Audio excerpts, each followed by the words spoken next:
చేయడం వల్ల మనకి ఏ రకమైన ప్రయోజనాలు ఉంటాయో చాలా స్పష్టంగా చెప్పడం అనేది జరిగింది. నేను కోరుకునేది ఇక్కడ ఒకటే, పచ్చదనం, స్వచ్ఛదనం, పచ్చదనం కార్యక్రమం వల్ల మన రోగాల బారిన పడకుండా ఉండాలంటే మనం ఈ కార్యక్రమాన్ని కంపల్సరీ చేయాలి. నేను చదివే క్రమంలో కూడా నేను ఎన్ఎస్ఎస్ విద్యార్థిని, నేషనల్ సర్వీస్ స్కీమ్ విద్యార్థిని. మురికి కాలువలను కూడా మేము తీసేటువంటి వాళ్ళం. ఎంత చెత్త చెదరం ఉన్నా అది ఆ చెత్తని తొలగించేసి మొత్తం వాడవాడంతా కూడా క్లీన్ ఏర్పాటు చేసే కార్యక్రమాన్ని నేను పార్టిసిపేట్ చేయడం అనేది జరిగింది. అది డిస్టిక్ లెవెల్లోనే కాకుండా యూనివర్సిటీ లెవెల్లో కూడా, వరంగల్లో కాకతీయ యూనివర్సిటీలో కూడా మేము క్యాంపులు నిర్వహించడం అనేది జరిగింది. అదేవిధంగా నేను చదివే క్రమంలో పాఠశాల దశలో నేను చదివింది ఆశ్రమ పాఠశాల మాన్కపూర్. దాంట్లో కూడా కిచెన్ గార్డెన్ని ఏర్పాటు చేసుకుని ఆ రోజుల్లో కూడా మేము టమాటా కావచ్చు, వంకాయ కావచ్చు, బెండకాయ కావచ్చు, అన్ని రకాలుగా అక్కడనే పండిస్తుంది. అవి ఎక్కడ పండించే పంటనే మేము కూరగాయలు మన పాఠశాలలో పండిస్తున్నాం. అది మనం ఇంటర్నల్లీ పాఠశాలలో స్థలం ఉన్నప్పుడు అవన్నీ చేయడానికి చాలా ఉపయోగపడుతుంది.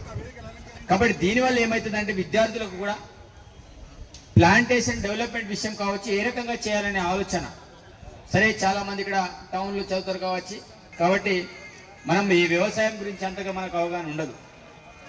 కానీ ఒక విత్తు, ఒక చెట్టుగా ఏ రకంగా మారుతుంది, దాన్ని ఆ రకంగా మార్చాలంటే మనం ఎన్ని రకాలుగా ప్రయోగాలు చేయాలనేది మీ కిచెన్ గార్డెన్ ద్వారా మీకు కూడా చిన్నతనంలో మీకు అవగాహన కలుగుతుంది. చేయరు కదా, మీరందరూ కూడా ఇక్కడ టౌన్లో ఉంటారు, మీ తల్లిదండ్రులు చేనుకెళ్తారు కావచ్చు. సరే, కొంతమంది చేను నుండి చేనుకెళ్తారు కావచ్చు. కానీ దాని యొక్క విధానం ఏ రకంగా చేస్తే, ఏ చెట్లు నాటితే ఏ రకంగా ఎదుగుతాయి అనే విషయాన్ని మనం దీని ద్వారా మనం చాలా స్పష్టంగా తెలుసుకోవచ్చు. కాబట్టి ఈ కార్యక్రమంలో చాలా మంచి కార్యక్రమాన్ని చేపట్టడం అనేది జరిగింది. ప్రతి ఫ్రైడే రోజు కార్యక్రమం.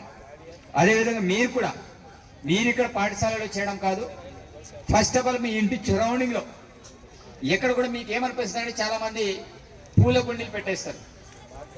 పూల కుండి మీకు కనబడడానికి కొద్దిగా అందంగానే కనబడుతుంది, కానీ దాంట్లో ఎంతో వాటర్ స్టోరేజ్ నిల్వ ఉంటుందో మీరు అర్థం చేసుకోవాలి. వాటర్ ఎనీ టైం ఎక్కడ కూడా నిలిచి ఉండకూడదు. మనం ఒక చెట్టుకు వాటర్ పోస్తున్నామంటే అది చెట్ల వేర్ల లోపలికి పోవాలి తప్ప పైన నిల్చొని వాటర్ ఉండడానికి లేదు. అట్లా ఉండడం వల్ల, వాటర్ స్టోరేజ్ ఉండడం వల్ల దాంట్లో అనేక రకమైన క్రిమి కీటకాలు తయారవుతాయి, దోమలు తయారవుతాయి. చాలా మంది ఇంతకుముందు చెప్పినట్టు ఇండ్ల పైన టైర్లు కావచ్చు, ఇంటి పక్కన టైర్లు కావచ్చు. నిజంగా ఒకసారి వాడుకున్న టైర్ మనకి ఎప్పుడైనా పనికి వస్తుందా? మరి ఆ టైర్ మరి ఇంటికాడ ఎందుకు పెట్టుకోవాలి? పనికి రాని కొన్ని బకెట్లు, పడిగిపోయిన బకెట్లు మూలకు పెట్టేస్తాం. అది మనకు పనికి వస్తుందా? కానీ మూలకు పెట్టేస్తాం. ఇట్లా చిన్న చిన్న నెగ్లిజెన్స్ వల్ల అవి మీకు చూడడానికి కొంత అందంగా కనబడతాయి. అంటే మా వస్తువు కదా, దీన్ని ఇప్పుడు అక్కడ తీసుకుపోయి పారేయాలా అని మనం అనుకుంటాం. కానీ దానివల్ల డెంగ్యూ లాంటి వ్యాధుల్ని మనం కొని తీసుకొచ్చే పరిస్థితి ఏర్పడుతుంది. కాబట్టి మీ ఇళ్ళ చుట్టూలో ఎక్కడ కూడా వేస్టేజ్ కాగితాలు కావచ్చు, వేస్టేజ్ బుట్టలు కావచ్చు, వేస్టేజ్ బకెట్లు కావచ్చు, వేస్టేజ్ టైర్లు కావచ్చు, ఇవి ఏవి కూడా ఉండడానికి మీరందరూ కూడా ప్రయత్నం చేయాలి. ఈరోజు ఈ కార్యక్రమం చేసిన తర్వాత మీరు ఇళ్ళకి వెళ్ళిన తర్వాత ఫస్ట్ చేసే కార్యక్రమం ఒకటే, ఏ ఒక్కటి కూడా ఉండకూడదు. వేస్ట్ ఒకసారి వాడుకున్న టైర్ అన్నిటి కూడా తీసుకుపోయి చెత్త కుప్పల్లో పారేయండి. ఎవరి ఇళ్ళ పాత వస్తువులు ఏవి కూడా ఉండకూడదు. మనకేం అవసరం డైలీ, మనకి ఏవైతే అవసరం ఉన్నాయో అవే మన ఇంటి దగ్గర ఉండాలి. చాలా మంది ఇంకొకటి, బట్టలు, వాడుకున్న బట్టలను అవి తొడగం, నెలల తరబడిన తొడగం, కానీ మనం ఇంటికాడ పెట్టుకుంటాం. అవి అట్లనే ఉంటాయి. దాంట్లో ఎన్ని దోమలైనా ఉండొచ్చు, ఏమైనా కావచ్చు, కానీ దాన్ని తీసి పక్కకు పారేయం. తొడగనప్పుడు ఆ బట్టలు ఎందుకు? ఆ వాటిని కూడా వేస్టేజ్ కింద మనం తీసుకుపోయి పక్కకు పారేయాలి. బట్టలతో సహా ప్రతి ఒక్కటి కూడా వేస్టేజ్ ఏదైతే మనం ఉపయోగించమో ఏది కూడా మన ఇంటికాడ ఉంచడానికి వీల్లేదు. ఆ రకంగా ఉన్నప్పుడే మన ఇళ్లలో దోమలు కావచ్చు, ఈగలు కావచ్చు, ఇవి కాకుండా ఉంటాయి. లేకపోతే మనం అనేక రోగాల బారిపడి అనేక రకమైన ఇబ్బందుల్ని పడే పరిస్థితి ఉంటుంది. చెట్ల విషయం మీ అందరికి తెలుసు. మరి ఇక్కడనే వనోత్సవ కార్యక్రమాన్ని కూడా నేను మొట్టమొదటిసారిగా ఇందరవెల్లిలోనే ప్రారంభించడం అనేది జరిగింది. మరి ఈ స్వచ్ఛదనం పచ్చదనం కార్యక్రమాన్ని కూడా నేను నా నియోజకవర్గంలో నేను ఇక్కడనే కూడా మళ్ళా దాన్ని స్టార్ట్ చేయడం అనేది జరిగింది.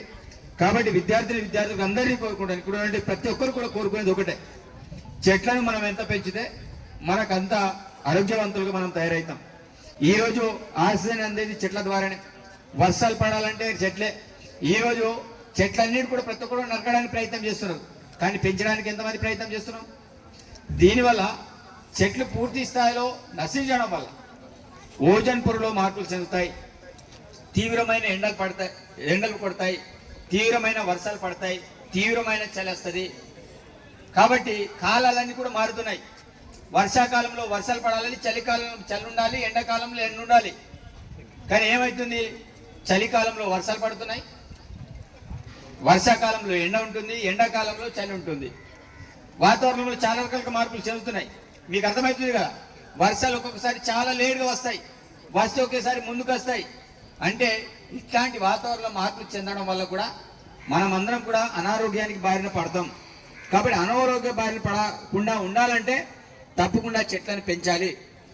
పోడు వ్యవసాయం అని కొడుతున్నాం, అన్ని రకాలుగా చేస్తున్నాం. కానీ ఎంత ఏం చేసినా వ్యవసాయ గట్ల చుట్టూ కూడా సరౌండింగ్ చెట్లను నాటడం మన బాధ్యత. మీ తల్లిదండ్రులకు చెప్పండి, మీ ఇంట్లో సరౌండింగ్లో కూడా ఎక్కడైనా ప్లేస్ నుండి చెట్లను నాటండి, పండ్ల చెట్లను నాటండి, ఇంకేమైనా మనకు అవసరం ఉన్న చెట్లను నాటండి. తప్పకుండా మనం ఎంతగానో చెట్లను పెంచితే మనకు అంత మంచిది.